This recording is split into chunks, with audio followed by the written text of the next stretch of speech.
Bonjour mes amis, que Dieu vous bénisse tous, que le Saint-Esprit vienne diriger, conduire notre compréhension pour que tous puissions penser et agir en accord avec la volonté de Dieu.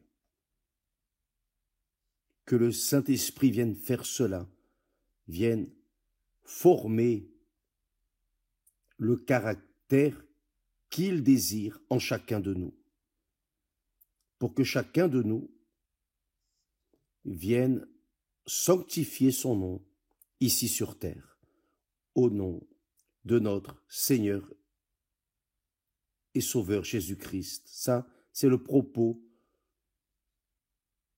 d'être là tous les jours, parlant, enseignant, orientant en accord avec la parole de Dieu. Pour que tous aient un seul esprit, une seule foi, une seule pensée, un seul propos, un seul objectif, un seul rêve. Le rêve de vivre l'éternité avec notre Seigneur et Sauveur Jésus-Christ. Grâce à Dieu. Bien. Nous allons parler à partir d'aujourd'hui des signes, ou plutôt le signe des temps. Le signe des temps. Si vous lisez le chapitre 24 de Matthieu, vous allez lire, vous allez prendre connaissance des signes qui précéderont la venue de notre Seigneur Jésus-Christ. On dit que le royaume des cieux sera prêché dans le monde entier, l'évangile du royaume, ce qui veut dire la doctrine, les règles, la discipline du royaume de Dieu, qui sont opposés au royaume ou au royaume au pluriel de ce monde. Excusez-moi.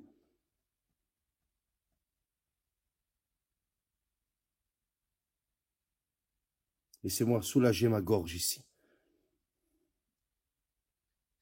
Très bien. Au chapitre 25, au chapitre 24, le Seigneur Jésus parle aux disciples intéressés à connaître les signes de son retour. Et il parle du royaume de Dieu, qui est l'Église du Seigneur Jésus-Christ, ici sur terre. Non l'Église institutionnelle, l'Église spirituelle, l'Église invisible,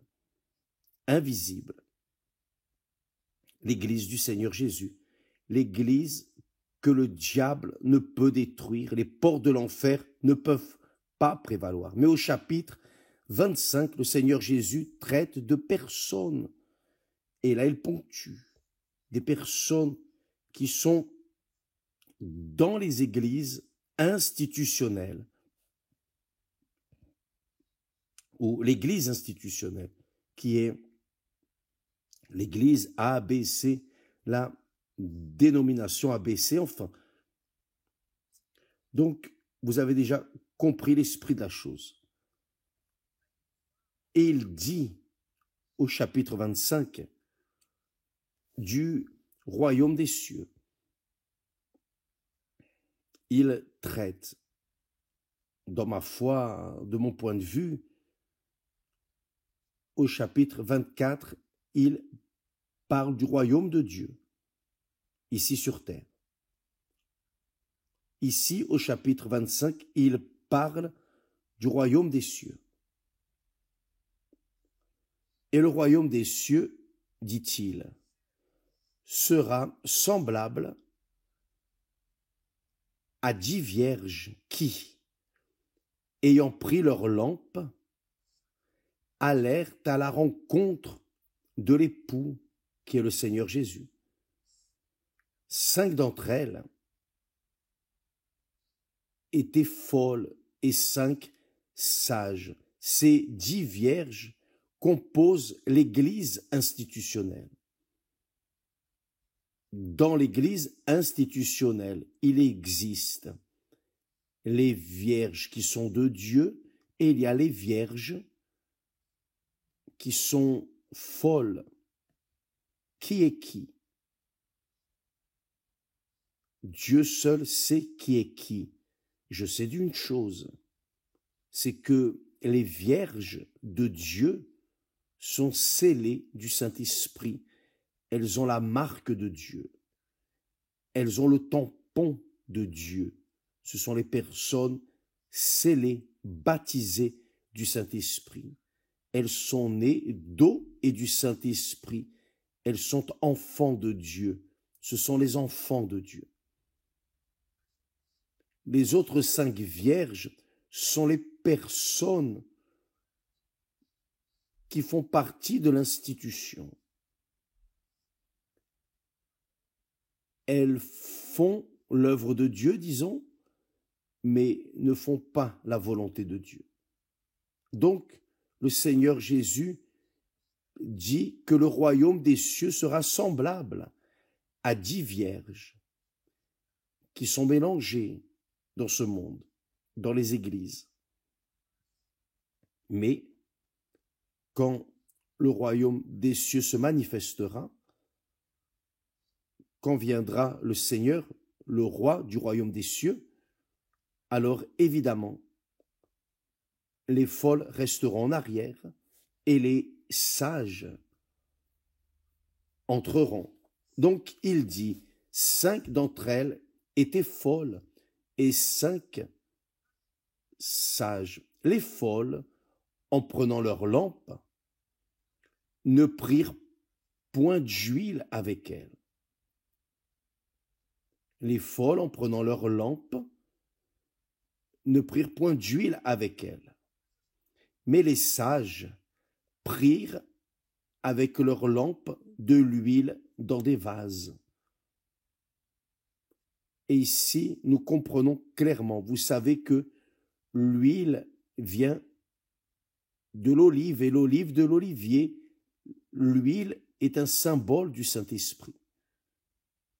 Dans le temple, dans le tabernacle, également dans le temple de Salomon, l'huile était très utilisée car il servait à la consécration, mais une huile pure, la première presse. Ce n'était pas n'importe quelle huile, c'était l'huile de la première presse. Donc, les sages prirent de l'huile dans des vases avec leurs lampes. Les folles, en prenant leurs lampes, ne prirent point d'huile avec elles. Donc, nous croyons que cette huile est le baptême du Saint-Esprit. Quand la personne est baptisée du Saint-Esprit, elle a la lampe allumée en elle. C'est comme Dieu dit.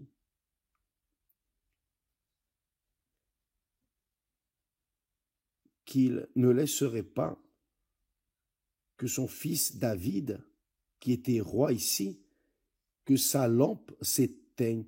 Donc, il aurait une lampe à Jérusalem. Et vraiment,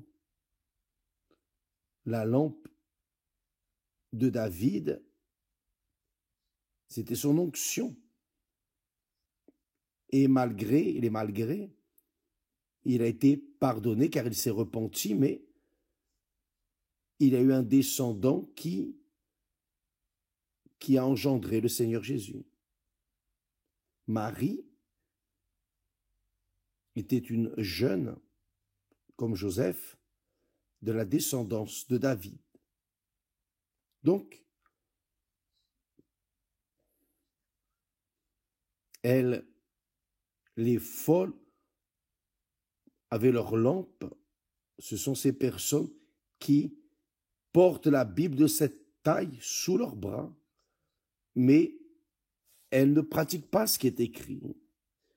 Elles croient, elles acceptent, mais ne croient pas. Et je répète, accepter, c'est seulement accepter. Vous attachez à une personne, vous acceptez cette personne, mais c'est seulement quand vous vous mariez que vous croyez en elle, vous montrez que vous avez cru en elle. Et ici aussi, il y a beaucoup de personnes qui sont comme les vierges folles.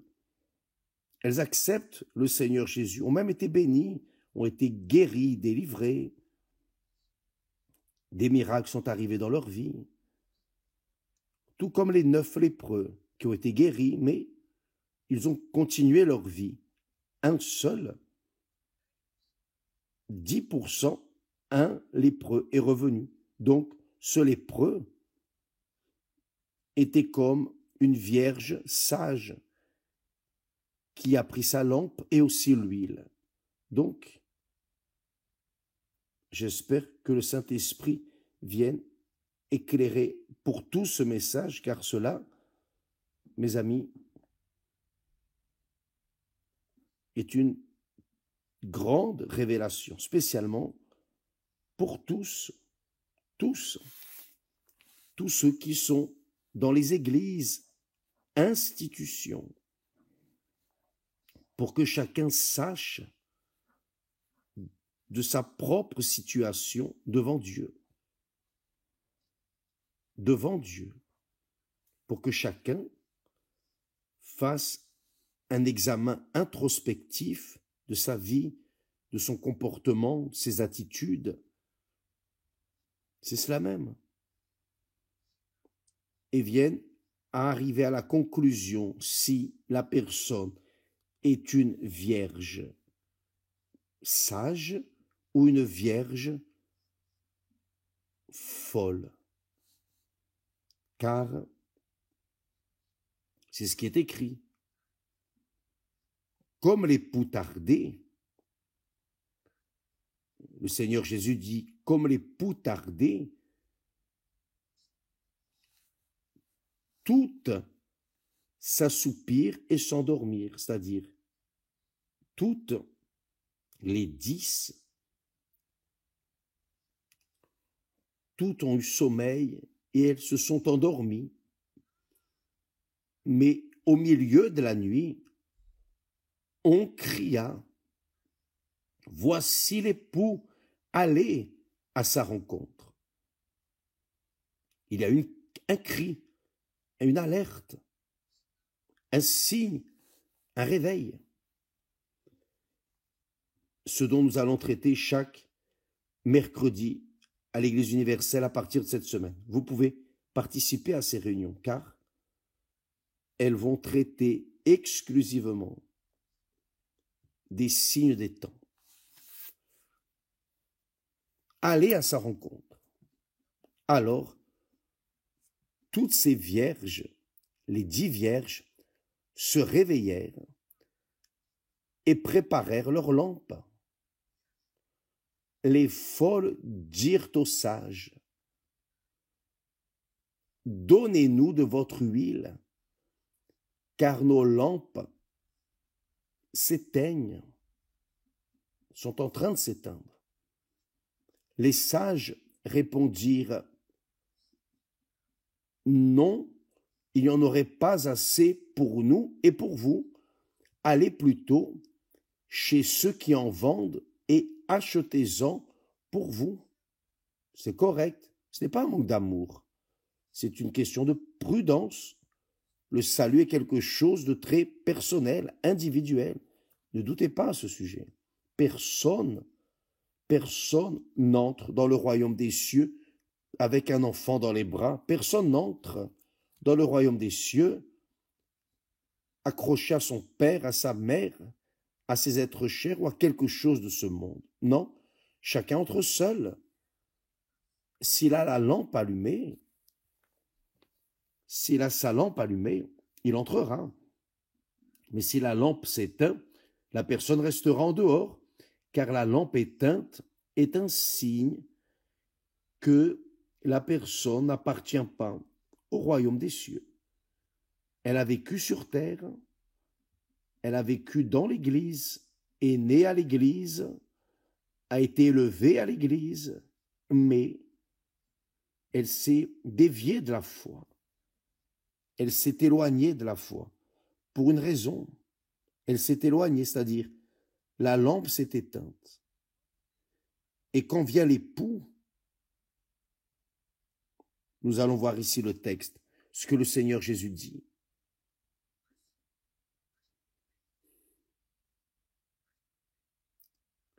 Les sages répondirent, si nous partageons notre huile avec vous, il en manquera pour nous et pour vous. Donc, ce n'est pas possible. Pardon, ça, ce n'est pas possible. Et elles ont dit, allez acheter pour vous. Car l'alerte a déjà été donnée. Là vient l'époux. Pendant qu'elles allaient en acheter, l'époux arriva. Celles qui étaient prêtes entrèrent avec lui dans la salle des noces, et la porte fut fermée. Point. Plus tard, les autres vierges vinrent et dirent, Seigneur, Seigneur, ouvre-nous. Vous savez, je ne sais pas si cela vous est déjà arrivé d'être invité à une fête, mais vous arrivez en retard à cette fête. Je ne sais pas si ça vous est déjà arrivé, ou un endroit spécial, un dîner, enfin, une cérémonie, vous arrivez en retard et la porte s'est déjà fermée. Comment allez-vous entrer? Ainsi sera en ce jour.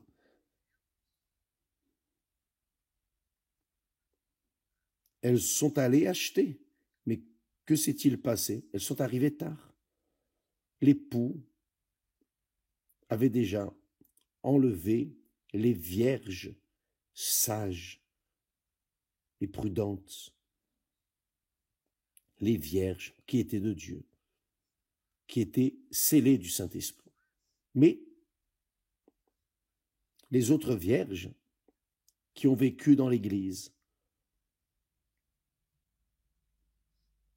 qui vivaient dans la coutume de l'Église qu'elles fréquentaient, leur dénomination, mais qui n'avaient pas le Saint-Esprit, elles sont restées dehors. Seigneur, Seigneur, ouvre-nous. Mais il répondit, je vous le dis en vérité, je ne vous connais pas. C'est très fort. En vérité, je vous le dis, je ne vous connais pas. Veillez donc, puisque vous ne savez ni le jour, ni l'heure.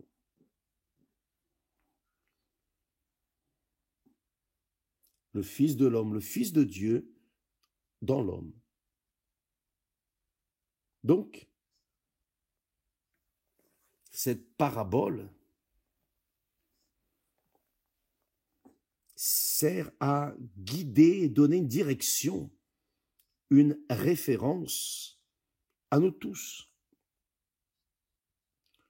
Que nous fassions l'œuvre de Dieu ou non.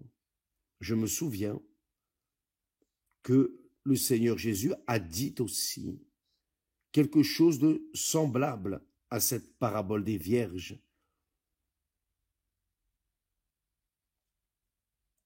Quand il a dit, vous faites l'œuvre, mais vous ne faites pas ma volonté, en d'autres mots. Mais Seigneur, attends, nous avons guéri des malades en ton nom, nous avons prophétisé en ton nom, nous avons fait beaucoup de miracles, de merveilles en ton nom. Le Seigneur Jésus a dit, il leur a dit, éloignez-vous de moi, je ne vous ai jamais connu. La même chose ici qu'il dit ici aux vierges, je ne vous connais pas. Certainement que vous avez utilisé mon nom, ma parole, mais pour faire votre volonté, non ma volonté. Vous vous rappelez que nous parlions que celui qui fait la volonté de Dieu demeure éternellement. C'est écrit. Celui qui fait la volonté de Dieu demeure éternellement. Mais tous ceux qui font l'œuvre de Dieu ne font pas tous la volonté de Dieu. Mais tous ceux qui font la volonté de Dieu, certainement, font l'œuvre de Dieu.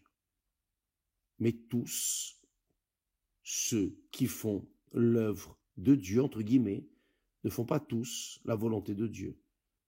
Comment, évêque? Vous allez vérifier précisément dans cette parabole. Le Seigneur Jésus laisse très clair, entre ceux qui font l'œuvre de Dieu et ceux qui font sa volonté. Les vierges folles, certainement, pensaient qu'elles étaient en train de faire la volonté de Dieu. Elles faisaient l'œuvre de Dieu. Elles faisaient l'œuvre de Dieu et avaient la sensation de faire la volonté de Dieu. Mais comment est-ce qu'une personne fait l'œuvre de Dieu, guérit, délivre d'autres personnes, fait des miracles, et vit dans le péché, et vit dans la corruption, dans l'idolâtrie, vit dans l'idolâtrie de soi-même, ou vit dans l'erreur? Comment cette personne entrera-t-elle? Je ne vais pas entrer au ciel parce que je suis prédicateur de l'Évangile, non. Je ne vais pas entrer au ciel parce que l'Église universelle, le Saint-Esprit a commencé avec moi. Non, c'est pas pour ça. Je vais entrer parce que mon nom est écrit là. Pourquoi est-ce que mon nom est écrit là? Car le Saint-Esprit, quand il est venu sur moi, m'a tamponné, m'a scellé, il m'a donné un nouveau nom, et cela est confirmé en moi. Comment vais-je prouver aux autres? Je n'ai pas besoin de prouver à qui que ce soit, mais à Dieu, je montre avec ma vie, appuyé sur sa parole, que mon nom est là-bas, écrit dans le livre de vie. Maintenant, ma douleur, ma frustration, c'est de voir des personnes qui un jour ont été avec nous, qui apparemment étaient de Dieu. Des miracles extraordinaires sont arrivés dans leur vie, qui ne sont pas arrivés dans ma vie. Des choses extraordinaires sont arrivées dans leur vie que je n'ai jamais expérimentées. J'ai expérimenté le miracle, des miracles, qui est de recevoir le Saint-Esprit. Ça oui, mais elles non. Elles ont reçu des miracles palpables, des vies transformées, etc. Mais au fil du temps, ces personnes qui apparemment servaient Dieu, montraient des signes avec des guérisons, des délivrances, des prophéties, etc. Ces personnes sont tombées. Elles se sont éloignées. Et pourquoi se sont-elles éloignées? Car elles n'étaient pas de Dieu. Le Saint-Esprit lui-même a éliminé, a enlevé de notre milieu. Ce n'est pas une injustice de notre part. Non, l'Église, tout simplement, suit une règle, une discipline, et qui ne veut pas entrer dans sa discipline va ailleurs, dans une autre Église, mais à l'Église universelle, il y a une discipline, un ordre que nous valorisons, car le royaume de Dieu, ce n'est pas du désordre, c'est la discipline, c'est de l'ordre. Chaque singe dans son arbre, donc c'est ainsi au sein de l'Église universelle. Les personnes doivent comprendre que le désordre qu'elles vivaient, le désordre qu'elles vivaient dehors, elles ne peuvent pas l'emmener dans l'Église, car l'Église est de Dieu et du Saint-Esprit. Donc, nous tous, nous devons être rigoureusement encadrés dans la discipline de la foi qui est la parole de Dieu. Nous avons le manuel de comportement quotidien, 24 heures sur 24, les Saintes Écritures. Si nous sortons de cette discipline, alors nous ne sommes plus insérés dans le royaume de Dieu. Et le Seigneur Jésus montre ici que il y a les trompeurs, il y a les vierges folles, et il y a les vierges sages qui ont édifié la maison sur la roche qui est le Seigneur Jésus. Donc, mes amis, je ne suis pas là pour juger qui que ce soit, en aucune façon, je ne suis pas juge. Je ne suis rien. Je suis un serviteur. Jamais je ne cesserai d'être serviteur. Pour que je puisse servir mon Père qui est en haut, je dois le servir ici. Et ici, nous passons par des épreuves, des défis, des tribulations, pour que nous venions à être approuvés ou non là-haut. Si nous ne sommes pas approuvés ici, nous ne le serons pas quand le Seigneur Jésus reviendra. Donc, mes amis, évaluez votre foi, votre vie, votre comportement. Ne regardez pas la vie des autres, non. Ne faites pas ça, car vous perdez votre temps. Ne regardez pas les autres. Je me souviens, et je vais dire cela, je sais, nous avons vu de mauvais comportements de la direction de l'église où je suis né. Je savais.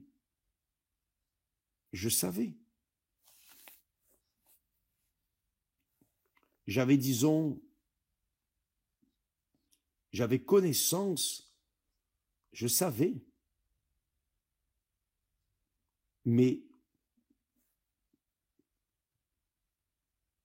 je n'ai jamais regardé le pasteur ou l'évêque, ce qu'il faisait ou ne faisait pas.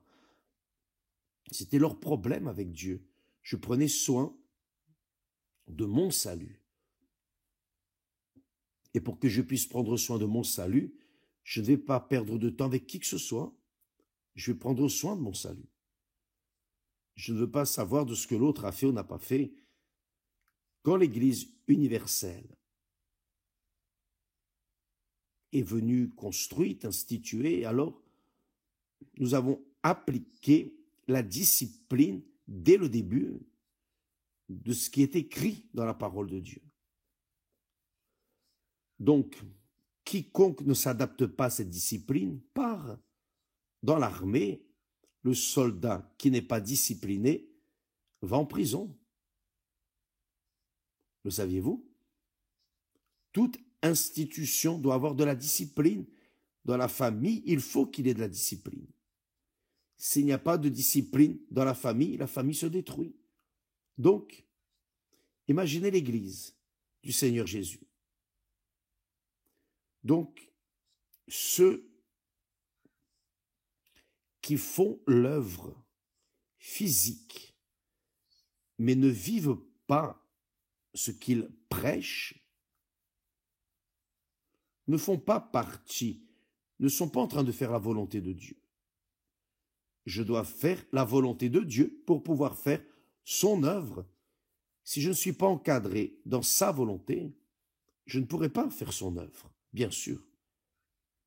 Pour que je puisse être inséré dans le royaume de Dieu, dans l'Église du Seigneur Jésus, j'ai dû d'abord recevoir le Saint-Esprit. Lui seul me guiderait. Et ça, c'est la raison pour laquelle nous appuyons là-dessus. Vous devez recevoir le baptême du Saint-Esprit. Vous avez accepté le Seigneur Jésus, mais vous n'avez pas été baptisé du Saint-Esprit. Ce n'est pas suffisant. Ah, mais c'est écrit, crois au Seigneur Jésus et tu seras sauvé, toi et ta maison. Oui, mais je vois beaucoup de personnes qui ont dit croire dans le Seigneur Jésus, qui ont été guéris, et qui se sont éloignés ou qui ont abandonné le bateau. Donc, croire en Jésus, ce n'est pas seulement l'accepter, c'est vivre en accord avec sa discipline. Le Seigneur Jésus a dit, cherchez premièrement le royaume et la justice de Dieu. Et toutes les autres choses vous seront données par-dessus. D'ailleurs, il a dit, cherchez d'abord le royaume et la justice de Dieu. Le royaume de Dieu est justice, le Saint-Esprit est justice. Dieu est amour, le Saint-Esprit est amour.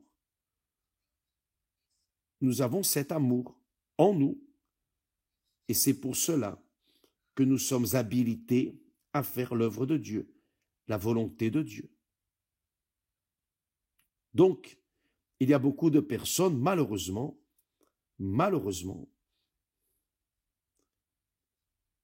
qui, comme dit le texte ici, la moitié des personnes qui sont dans les églises, dans mon optique, dans ma foi, ma croyance, car 5 étaient sages, 5 étaient folles, insensées. Sage est celle qui pense, qui écoute la parole de Dieu, comprend et applique dans sa vie. L'insensée, la folle, c'est celle qui écoute la parole de Dieu mais ne l'applique pas dans sa vie. Ne se conduit pas en accord avec les saintes écritures. Et là, il n'y a rien à faire. C'est la moitié. Ça ne sert à rien de chanter, de louer. Ah, Jésus, je t'aime. Si vous ne pratiquez pas sans quoi vous prétendez croire, alors vous ne croyez pas. Vous dites que vous croyez en Jésus, mais vous ne pratiquez pas ce qu'il dit, alors vous ne croyez pas, vous vous trompez. Et ici, le Seigneur Jésus montre que les 5 sages étaient de Dieu, mais les folles, au moment du on va voir, au moment où la trompette a sonné, au milieu de la nuit, où ils ont dit, l'époux arrive, allez à sa rencontre. Elles sont restées en arrière. Les 5 folles ou insensées sont restées en arrière. Donc, malheureusement, ce texte ici, ce texte est fort. Je dirais malheureusement, parce qu'il y a les 5 folles, mais c'est la parole de Dieu.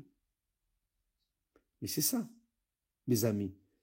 Et je vois cela à l'église, je vois cela. Je vois cela. Et beaucoup d'entre vous le voyez aussi. Donc, évaluez votre vie. Mes amis, votre âme, ce n'est pas votre vie physique. Si vous êtes marié, bien marié ou mal marié, rien de tout cela.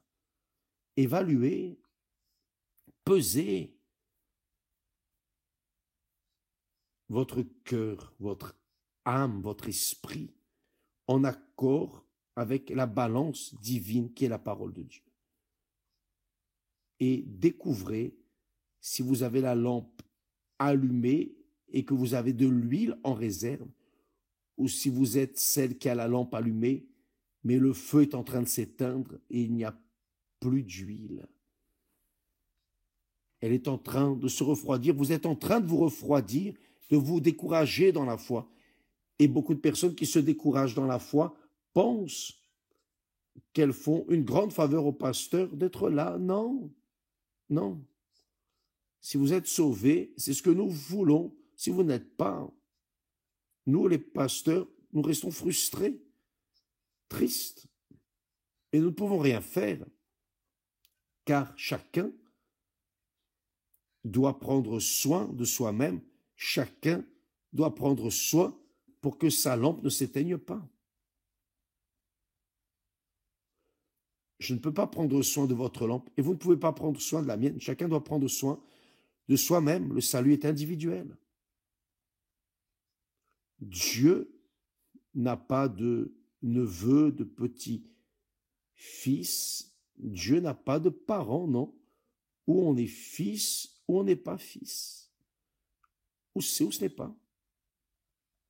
Demain, nous parlerons plus à ce sujet car il est extrêmement glorieux d'un côté, mais aussi lourd d'un autre.